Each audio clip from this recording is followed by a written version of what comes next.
Good morning students. हमने अपनी last class में फंक्शंस ऑफ आरबीआई किए थे या फिर फंक्शंस ऑफ सेंट्रल बैंक किए थे।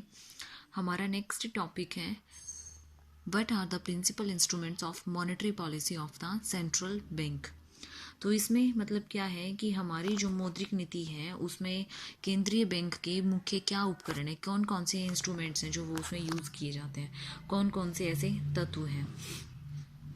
तो आपके इसमें क्वांटिटेटिव इंस्ट्रूमेंट्स और क्वालिटेटिव इंस्ट्रूमेंट दो तरीके के इंस्ट्रूमेंट्स आते हैं। फर्स्ट आता है आपका मात्रात्मक उपकरण और दूसरा आता है आपका गुणात्मक उपकरण। तो आपके मात्रात्मक उपकरण और गुणात्मक उपकरण को हम वन बाय वन देखेंगे। हम फर्स्ट ऑफ ऑल देख रहे हैं मात्रात्मक उपकरण। मात्रात्मक उपकरण का मतलब क्या है कि इन उपकरणों द्वारा एक अर्थव्यवस्था की कुल मुद्रा पूर्ति को प्रभावित किया जा सकता है। पूर्ति मतलब सप्लाई को प्रभावित करते हैं। क्यों? क्योंकि ये क्वांटिटेटिव है। क्वांटिटेटिव का मतलब क्या है? मात्रा, कि कितना जा रहा है, कितना आ रहा है, कितना उसमें है, कितना नहीं है। ठीक है, तो इसमें हम क्या देखते हैं, उसकी सप्लाई को देखते हैं कि कितनी मुद्रा पूर्ति होती है और कितनी नहीं होती है।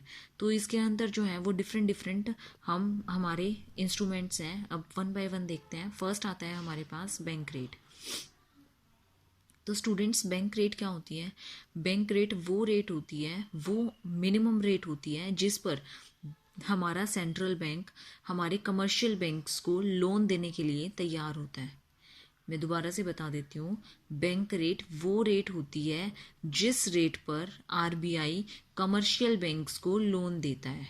ठीक है, इसका ये मतलब नहीं है कि बैंक सिर्फ हमें ही लोन देते हैं और किसी को लोन नहीं देते। अपनी अच्छे से डीलिंग्स को रखने के लिए, अपनी अच्छे से जो उनकी डेली रूटीन एक्टिविटीज़ हैं उनको चलाने के लिए बैंक्स को भी लोन देने पड़ते हैं, बैंक्स को भी एडवांसेस लेने पड़ते हैं।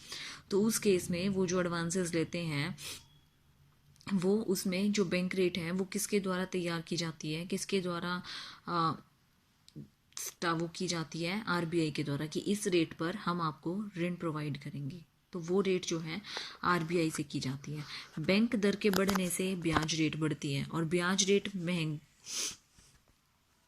रेट महंगा होने से क्या होता है, हमारा ऋण होता है, लोन्स होते हैं, वो ज़्यादा होते हैं और जिसकी वजह से हमारी जो साख होती है वो कम हो जाती है।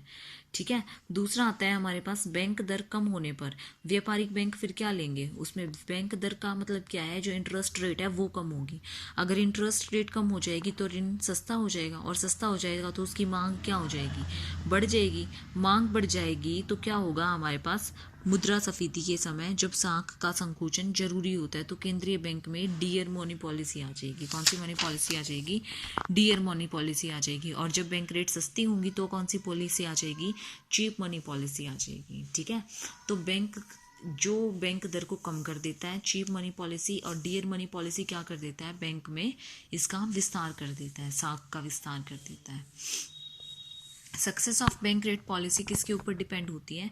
डिफरेंट फैक्टर्स के ऊपर डिपेंड होती है। फर्स्ट पॉइंट आता है हमारे पास degree of the dependence of the commercial banks upon the central bank for loans. इसका मतलब क्या है कि ऋणों के लिए व्यापारिक बैंक की केंद्रीय बैंक पर निर्भरता की मात्रा।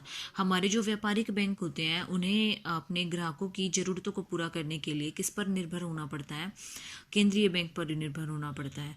तो उनकी जो ग्राहकों की उधार की ज़रूरतें हैं ना वो अपने डिपॉजिट से ही पूरा कर लेते हैं, जिससे बहुत कम उन्हें उधार लेने की ज़रूरत होती है। ठीक है, सेकेंड पॉइंट आता है हमारे पास degree of sensitivity of banks demand for funds from the central bank. व्यापारिक बैंकों की केंद्रीय बैंक से फंड्स की मांग की संवेदनशीलता की मात्रा।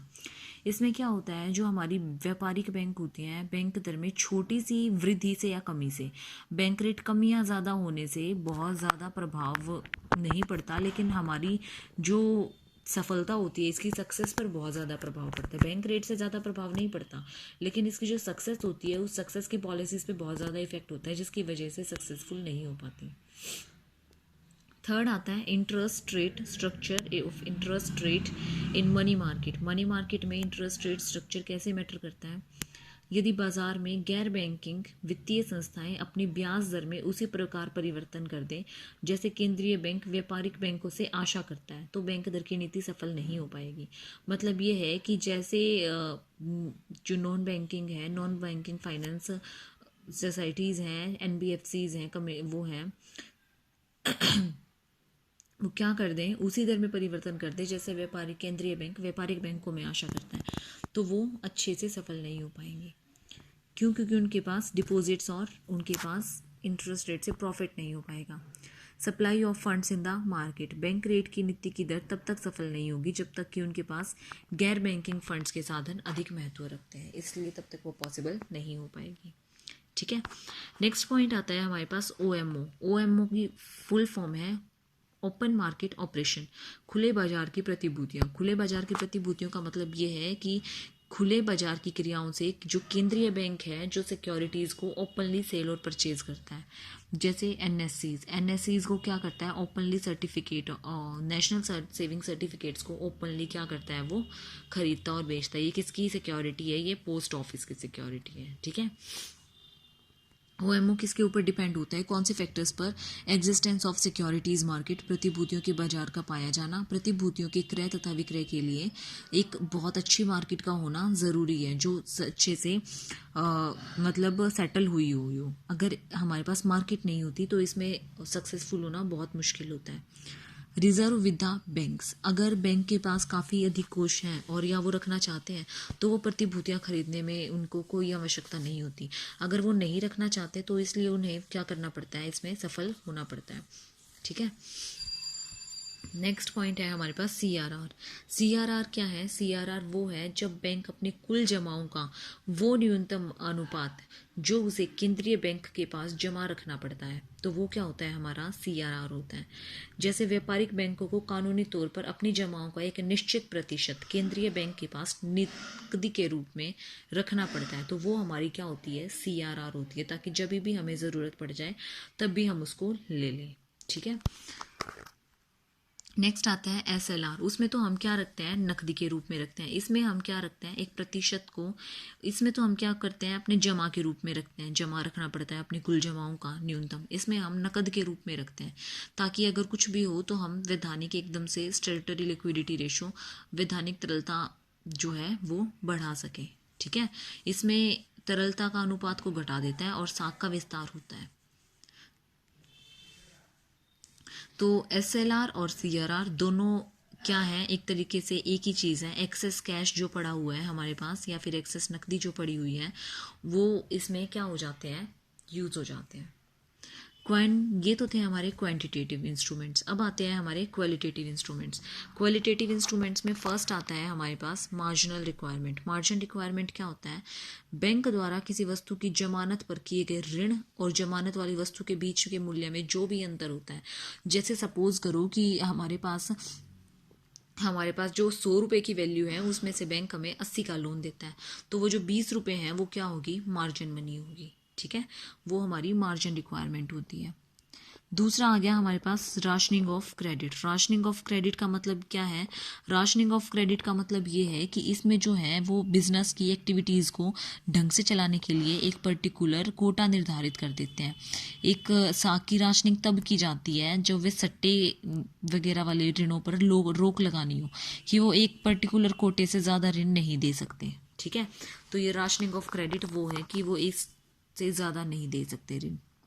Direct action. डायरेक्ट एक्शन का मतलब क्या होता है कि अगर कुछ भी बैंकों के विरुद्ध कार्रवाई करनी पड़ती है तो वो साख नीति का पालन नहीं करते हैं।